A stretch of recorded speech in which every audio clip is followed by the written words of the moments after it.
Hello, my name is Katie Byers and I am the Assistant Director of Career Services at Pitt-Greensburg. Today I'll be sharing insight into the ins and outs of cover letter writing. Creating a cover letter for your dream job can seem intimidating at first, but we're going to break down each section of the cover letter to hopefully make the process a bit more digestible. In a few slides, I'll show an example of a cover letter, but if you'd like to take a look at it more closely, please feel free to head to our Career Services page on the Pitt-Greensburg website and navigate to Online Resources section. There you'll find a copy of the cover letter example and you'll be able to zoom in and look at it a bit more closely. If you are in the job or internship search, chances are you've seen a job description specify that a cover letter is required for application. Although they can seem time-consuming, cover letters really are an important aspect of the job application process, and they can determine whether you receive a phone call for an interview. Cover letters serve as your sales pitch to express your interest and your qualifications. They're a great complement to resumes because they give you the opportunity to elaborate on your experience and really what sets you apart from others. Many employers view the cover letters as a writing sample, so it's important to revise, revise, revise. Sending your cover letter to a few people you trust for review can be very helpful for identifying errors and making sure your document is a great representation of you and your unique experience. Although not all jobs or internships require a cover letter, I always advise students to take time to write and submit one. If you think about it, if there are 20 applicants in the pool and only 2 submit a cover letter, the hiring manager already knows more about the interest of those 2 people before moving on to the interview process. The key, however, is to make sure that the cover letter content is meaningful and sheds light into why you are specifically interested in that position. With this, it's important to research the company and position as much as possible to be able to speak to how you would be a great fit for the position, as well as how you connect to their company values and work. I will add one disclaimer. If a job or internship description asks that applicants do not submit a cover letter, it's important that you follow their request. In terms of mechanics, cover letters are rather simple and appear just like a letter you would receive in the mail.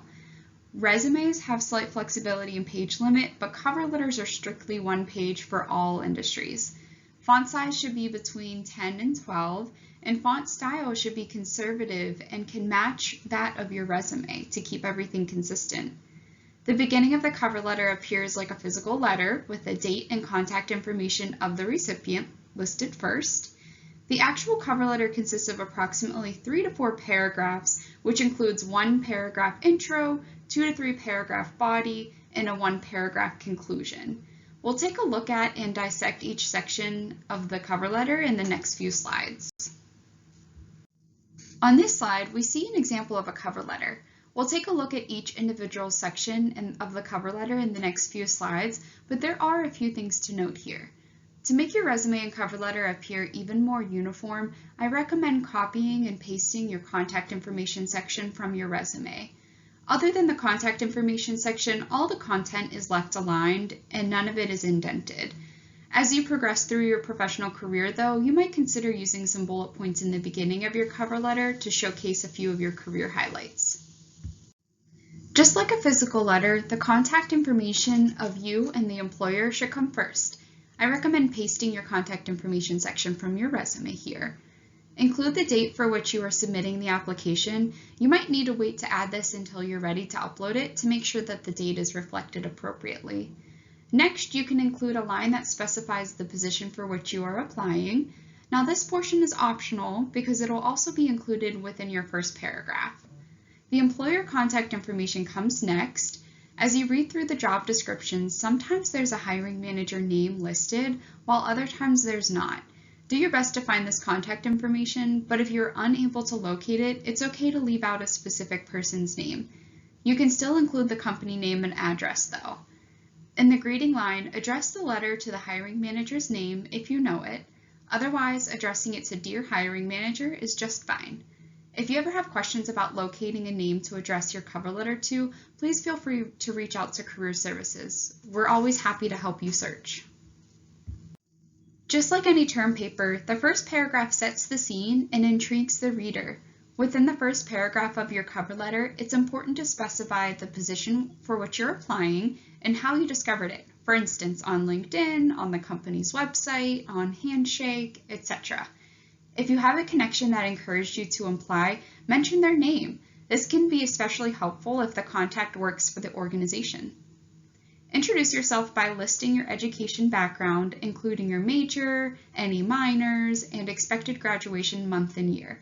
This helps the employer understand how your background fits the position, as well as lets them know where you are in your undergraduate career. Throughout the cover letter, the mood should be upbeat and positive. If you're taking the time to write a cover letter, chances are you're interested in the position. Express that to the hiring manager. Similar to a traditional paper, the introduction paragraph should conclude with a compelling thesis that sparks the reader's interest and entices them to read more. This statement will essentially let the reader know what you will discuss throughout the body of your letter. Before focusing on writing the main content of your cover letter, I recommend taking about 30 minutes to review the position description and take notes on what interests you the most about the position. During this writing exercise, list specifically how your background, experiences, skills, and values align with the company and position at hand. This activity helps streamline thoughts and makes the cover letter content meaningful through tailoring. A thesis or roadmap sentence summarizes the points you will discuss in the cover letter. After reflecting and taking notes, pinpoint 3 specific points you'd like to make about your experience, skills, or qualities. For example, I believe my experience caring for adults with developmental disabilities, combined with my ability to develop connections and work well with others, would allow me to meaningfully contribute to WICSE's mission to support and empower individuals impacted by disabilities and behavioral health challenges. Overall, the introduction paragraph should be brief. The body of the cover letter will be your chance to really dive into these 3 points. One of the most challenging parts of cover letter writing is determining what to share.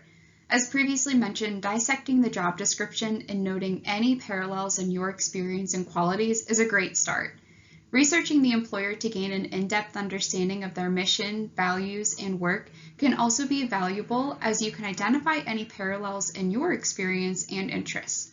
At times, job descriptions can be a bit vague, and when that happens and you are unsure of what the position might entail, I recommend visiting sites such as the Occupational Outlook Handbook to learn more about the job title or position. In general, keep an open mind as to the types of experiences you would like to highlight in your cover letter. Rather than repeating the content from your resume, identify just a few experiences to elaborate on within your cover letter. Even if a previous work experience doesn't directly relate, more than likely you have developed transferable skills that can relate to the position at hand. Examples of experiences to highlight include any internship, paid or unpaid work, research, academic involvement, campus involvement, and volunteering. The body of the cover letter focuses on your background relative to the position. In 1 or 2 paragraphs, you can use this space to elaborate on the skills and experiences you listed in your roadmap sentence. Again, avoid strictly repeating your resume content. Rather, focus on really elaborating on a few key experiences and qualities. For instance, if you gained experience through an internship, let the reader know what that experience was like. What were your key accomplishments? What did you have the opportunity to observe? Did this experience solidify your career goals? In addition, express what makes you unique. Remember, the cover letter is your sales pitch, so it's perfectly fine to highlight your accomplishments and the qualities that make you stand out from other applicants. The conclusion paragraph, like the introduction, can be rather simple. In this section, you will re-express your interest in the position. You can repeat your phone number and email address as a means for them to contact you. In addition, it's important to close by extending your gratitude for their time and consideration and letting them know that you look forward to hearing from them soon. These steps open the door for further communication and let the reader know that you're seriously interested in being considered for the opportunity. Finally, conclude with a closing such as sincerely, as well as your handwritten signature and typed name. If you do not have access to a scanner to sign your name and re-upload the document, you can use cursive font on the computer. I'd like to end with a few do's and don'ts to keep in mind. First, and I can't emphasize this enough, please be sure to tailor the content of your resume to the position description. The hiring manager has likely read hundreds of cover letters for various positions, So it's important to make yours stand out through tailoring rather than writing a generic cover letter that could be used for dozens of postings. Remember, the goal is to provide the reader more insight into your background and interest than they can gain by simply reading your resume. With that, also be sure to upload the correct cover letter for each position. It sounds silly, but it's really easy to make this mistake, especially if you're simultaneously working on several job applications. I have seen cases where candidates upload a cover letter with the wrong company name or position listed, and in those cases, the hiring manager immediately stopped considering that candidate because of this lack of attention to detail. A trick I always recommend is to name each cover letter file with your name plus the company. For example, Katie Byers _ Pitt-Greensburg. Another thing to keep in mind is to identify any gaps in your resume or experience within your cover letter. For instance, if GPA is important to the posting and you experienced a dip in your GPA due to unforeseen circumstances, your cover letter is the perfect opportunity to address this or any other potential red flags. This will provide clarity and insight to the employer so they can determine whether they would like to invite you for the next round of the interview process. Now on to some don'ts. Many of these are repetitive from previous slides, but there are a few points I'd like to highlight. First, always review and revise your document plenty of times. Let others review your document as well to provide any additional feedback. Another key for effective cover letter writing is to be concise. Quality of information is much more important to the employer than filling up a whole page of fluff. In fact, some employers might be reading dozens of cover letters for a given position, so in this case, they would certainly prefer to read a brief document with quality content.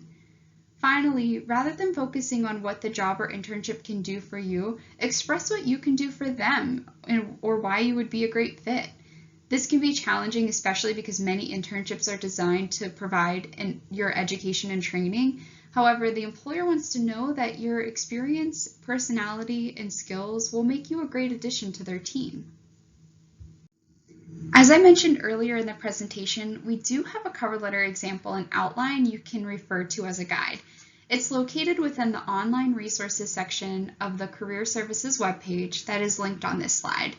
As always though, if you have any questions or if you would like assistance with the cover letter writing process, please don't hesitate to reach out to any one of us. Dorothy, Kristen, and I will always be happy to help you. Thanks so much for taking the time to view this recording, and I hope that you have a wonderful day.